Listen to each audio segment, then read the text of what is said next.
Shalom Bapak Ibu dan saudara-saudara yang terkasih dalam Tuhan. Senang bisa berjumpa dengan Bapak Ibu pada hari ini untuk sama-sama belajar dari firman Tuhan. Namun sebelumnya mari kita berdoa. Bapa di sorga, kami bersyukur pada hari ini karena Tuhan memberikan kepada kami waktu untuk kami duduk bersama, untuk mendengarkan firman Tuhan, dan untuk merenungkan firman Tuhan. Kalau Engkau ingin menegur kami, tegurlah kami Tuhan. Kalau Engkau ingin menasihati kami, nasihatilah kami. Karena kami percaya firman-Mu adalah pelita bagi kaki kami dan terang bagi jalan kami. Dalam nama Tuhan Yesus, kami siap menyambut firman Tuhan. Amin. Bapak Ibu yang kekasih dalam Tuhan, tema kita pada hari ini adalah menjadi adil dan benar, yang diambil dalam kitab Amos pasal yang kelima ayat 1 sampai dengan ayat yang ke-15. Bapak Ibu yang kekasih dalam Tuhan, manusia adalah makhluk sosial.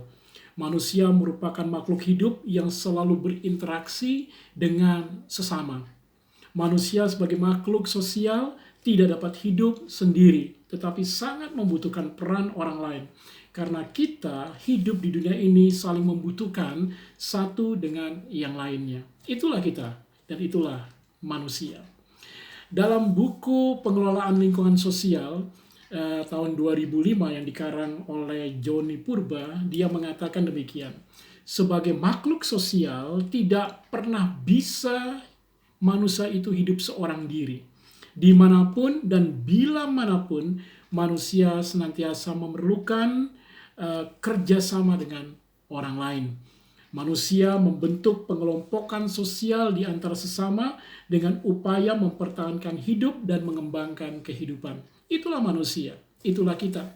Kita sebagai manusia, kita tidak bisa hidup sendiri, dan kita memang hidup saling membutuhkan, berkontribusi bagi orang lain, dan menerima kontribusi dari orang lain.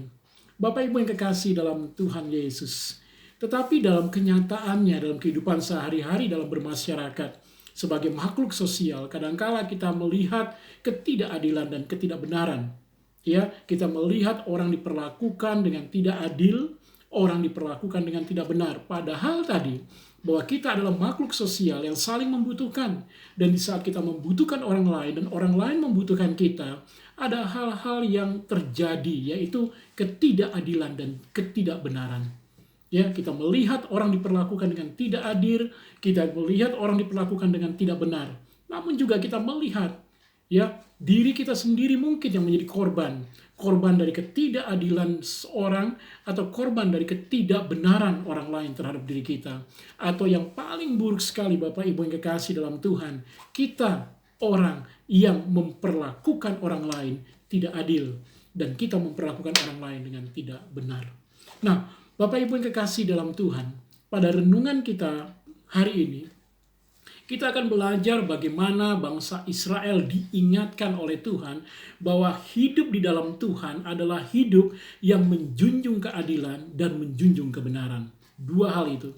Hidup di dalam Tuhan adalah hidup yang menjunjung tinggi kebenaran dan keadilan.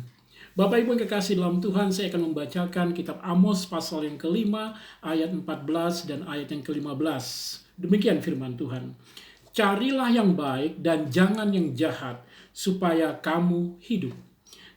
Dengan demikian, Tuhan Allah semesta alam akan menyertai kamu seperti yang kamu katakan. Ayat 15. Bencilah yang jahat dan cintailah yang baik, dan tegakkanlah keadilan di pintu gerbang. Mungkin Tuhan Allah semesta alam akan mengasihani sisa-sisa keturunan Yakub. Bapak Ibu yang kekasih dalam Tuhan, ada 3 hal yang akan kita renungkan dalam kitab Amos pasal 5 ayat 1 sampai dengan 15. Yang pertama adalah dampak dari Israel meninggalkan Allah. Yang kedua, bukti bahwa Israel itu telah meninggalkan Allah. Dan yang ketiga, teguran Allah dan nasihat Allah kepada bangsa Israel. Bapak Ibu yang kekasih dalam Tuhan, apa saja dampak Israel meninggalkan Allah? Apa yang terjadi ketika bangsa Israel meninggalkan Allah? Kita bisa melihat pada ayat yang pertama, pasal 5, kitab Amos. Dengarlah perkataan ini yang kuucapkan tentang kamu sebagai ratapan. Hai kaum Israel, telah rebah, tidak akan bangkit-bangkit lagi anak darah Israel, terkapar di atas tanahnya, tidak ada yang membangkitkannya. Sebab beginilah firman Tuhan Allah kepada kaum Israel, kota yang maju berperang dengan 1.000 orang, daripadanya akan tersisa 100 orang. Dan orang yang maju berperang dengan 100 orang, daripadanya akan tersisa 10 orang. Ini baru bagian yang pertama, ayat 1 sampai dengan ayat yang ketiga. Dampak daripada Israel meninggalkan Allah, yaitu tidak ada lagi kebahagiaan, tidak ada lagi sukacita. Bahkan ketika dalam peperangan tidak ada lagi kemenangan. Mereka kalah, mereka terkapar, mereka tidak bisa dibangkitkan, dan nyanyiannya adalah nyanyian duka bagi Israel. Ayat yang ke-11 bagian B. Sekalipun kamu telah mendirikan rumah-rumah dari batu pahat, kamu tidak akan mendiaminya. Sekalipun kamu telah membuat kebun anggur yang indah, kamu tidak akan minum anggurnya. Ayat yang ke-13. Sebab itu orang yang berakal budi akan berdiam diri pada waktu itu, karena waktu itu adalah waktu yang jahat. Ini bagian lain. Bagaimana kita melihat dari ayat yang pertama, kedua, ketiga, ayat ke-11 dan ayat ke-13, semuanya berdampak yang tidak menyenangkan dan tidak baik bagi bangsa Israel ketika mereka meninggalkan Tuhan. Mereka tidak ada sukacita, tidak ada gairah hidup, tidak ada kemenangan. Bahkan dikatakan sebab itu orang yang berakal budi akan diam. Tidak ada lagi orang yang berhikmat. Karena apa? Karena waktu-waktu itu adalah waktu-waktu yang jahat. Tidak ada orang yang bisa bertahan dengan baik dalam keadaan yang jahat seperti itu. Bapak Ibu yang kekasih dalam Tuhan. Ayat yang ke-7 mengatakan demikian. Hai kamu yang mengubah keadilan menjadi ipuh, dan yang menghempaskan kebenaran ke tanah. Ini adalah bagian dari bahwa bukti bahwa Israel telah meninggalkan Allah. Hai kamu yang mengubah keadilan menjadi ipuh, dan yang menghempaskan kebenaran ke tanah. Apa itu ipuh?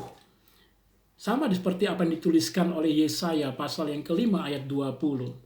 Celakalah mereka yang menyebutkan kejahatan itu baik dan kebaikan itu jahat, yang mengubah kegelapan menjadi terang dan terang menjadi kegelapan, yang mengubah pahit menjadi manis dan manis menjadi pahit. Ada keterbalikan, ada hal-hal yang tidak lagi masuk akal, tidak lagi bisa diterima oleh moral, pikiran, hakikat, dan banyak hal yang membuat manusia saat itu tidak lagi hidup dalam kebenaran. Telah merubah kebaikan menjadi jahat dan jahat itu baik. Telah merubah kegelapan itu terang dan terang itu gelap. Telah mengubah yang manis itu pahit dan pahit itu menjadi manis. Perubahan yang sangat tidak menyenangkan. Itulah yang terjadi ketika, itulah bukti bahwa bangsa Israel meninggalkan Allah. Ayat yang ke-10. Mereka benci kepada yang memberi teguran di pintu gerbang, dan mereka keji kepada yang berkata dengan tulus ikhlas. Ayat yang ke-11 bagian A. Sebab itu karena kamu menginjak-injak orang yang lemah dan mengambil pajak gandum daripadanya. Dua hal lagi terjadi di sini. Mereka benci kepada yang memberikan teguran. Tidak suka ditegur, tidak suka dinasihati, tidak suka mendapatkan hal-hal yang baik untuk ditanamkan dalam hati mereka. Mereka tidak mau lagi mendengar itu. Mereka menginjak-injak orang yang lemah. Secara moral, secara etika, mereka tidak lagi melakukan hal yang baik karena mereka telah meninggalkan Allah. Bapak Ibu yang kekasih dalam Tuhan Yesus. Bahkan ayat yang ke-12 mengatakan demikian.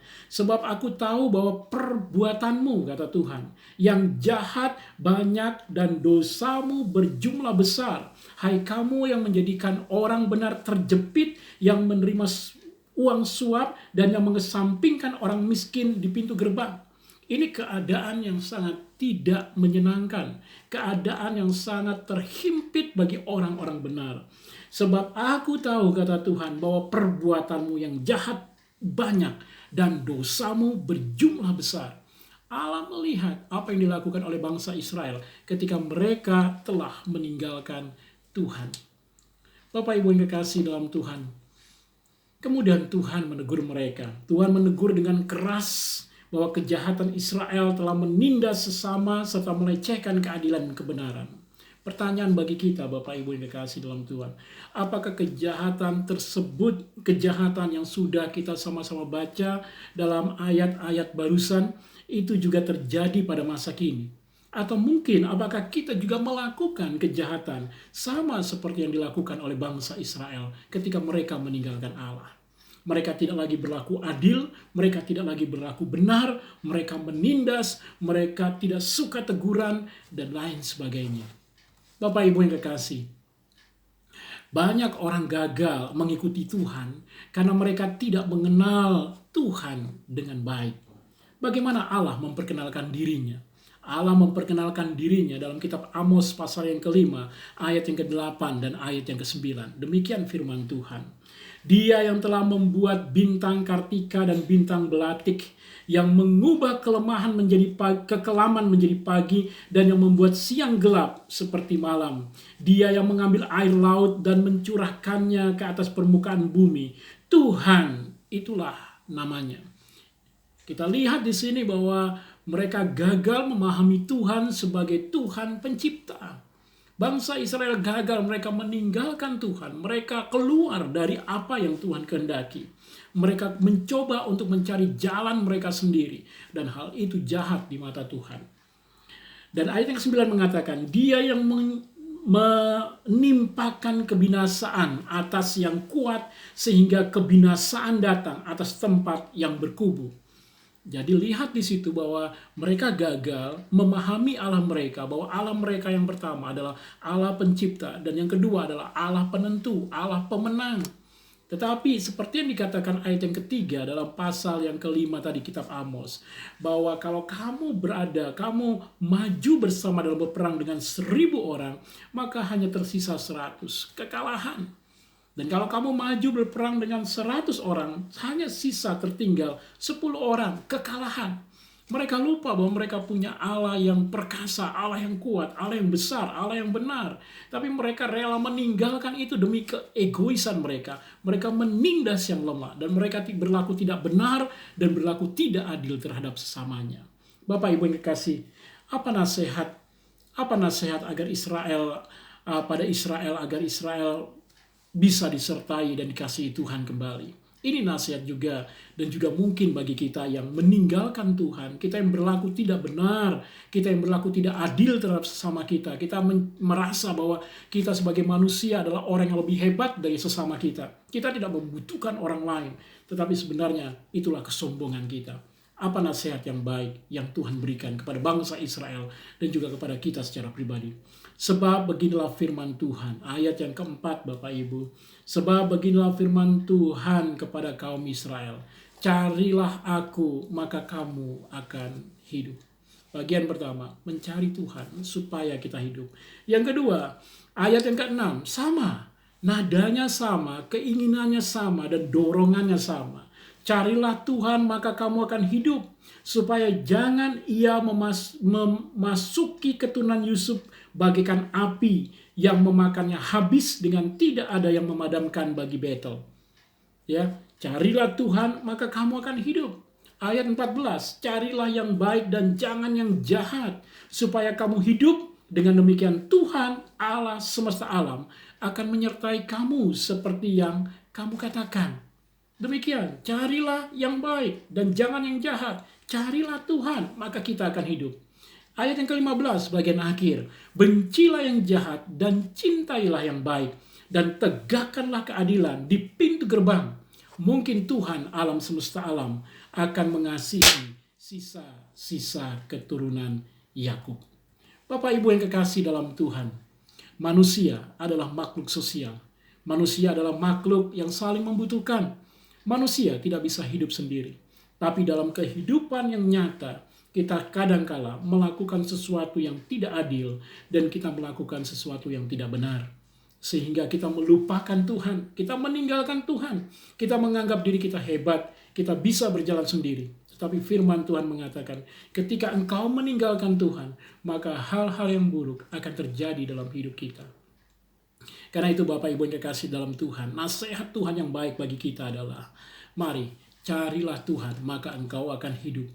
dan supaya Dia bisa datang kepada kita dengan puji-pujian. Kita bisa datang kepada Tuhan dengan puji-pujian, dengan ucapan syukur karena kemenangan yang Tuhan berikan. Carilah yang baik, bukan yang jahat. Dengan demikian kita menyenangkan hati Tuhan. Bencilah yang jahat dan cintailah yang baik.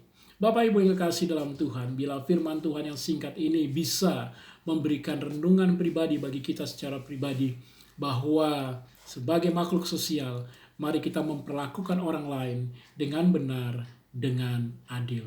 Karena dengan memperlakukan mereka sesama kita manusia dengan benar, dengan adil, maka Allah akan memberikan kita kekuatan. Allah akan memulihkan kehidupan kita. Itu yang bisa saya sampaikan. Kiranya firman Tuhan ini memberkati kita semua. Mari kita berdoa. Bapa di sorga, terima kasih untuk firman-Mu pada hari ini. Sebagai makhluk sosial, kadangkala kami kalah dan kadangkala kami melakukan yang tidak baik dan tidak benar. Kami memperlakukan orang lain dengan tidak benar dan tidak adil. Firman-Mu mengatakan Tuhan bahwa kami harus memperlakukan yang baik dan memperlakukan sesama kami dengan adil. Kami ingin mencari yang benar dan meninggalkan yang jahat. Kami ingin mencari Tuhan supaya kami hidup. Jalan-jalan Tuhan, cara-cara Tuhan yang terbaik akan kami lakukan dalam kehidupan kami sehari-hari. Dalam nama Tuhan Yesus, doa ini kami panjatkan. Amin. Tuhan memberkati.